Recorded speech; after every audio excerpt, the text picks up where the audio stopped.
ఇలా కాంగ్రెస్ పార్టీ మీద మీరు చేస్తున్న కామెంట్ చూస్తే థు అనిపిస్తుంది. మిమ్మల్ని చూస్తే బూతు.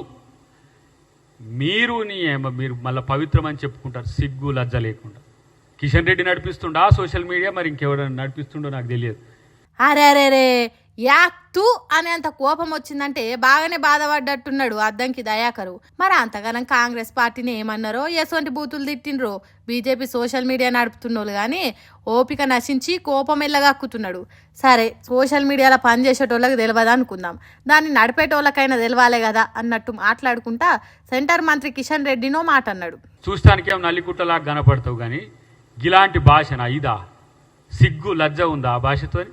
అరే కేంద్ర మంత్రిని పట్టుకొని నల్లి కుట్లోడంటివి కదనే దయాకర్ అన్న. వాళ్ళ భాష బాగలేదని చెప్తున్నావు కానీ నువ్వు మాట్లాడేది ఎట్లున్నదే? అంత కోపం ఎందుకే బీజేపీ పార్టీ సోషల్ మీడియా అంటే? ఎక్కడియో పెట్టిన వెనకటి గడ కట్ చేసి ఇటు కట్ చేసి అటు తీసుకొచ్చి నా మీద ట్రోల్ చేస్తారు, రాహుల్ గాంధీ మీద ట్రోల్ చేస్తారు. ఓహో, అందుకా నీ కోపం అంతా? ఎప్పుడో నువ్వు పాకిస్తాన్ దేశాన్ని ప్రేమిస్తే తప్పేంది, అక్కడున్న జనం మనోళ్లే కదా అన్నట్టు ఎప్పుడో మాట్లాడిన వీడియోలు ట్రోల్ చేస్తున్నందుక? వాళ్ళేదో తెలియక అట్లా చేస్తున్నారు కావచ్చు. నువ్వు ఆవేశం బూని సిగ్గు లజ్జ అని మాట్లాడు తప్పు కదా అని అడుగుతున్నారు ఈ వీడియోలు చూసిన జనాలు.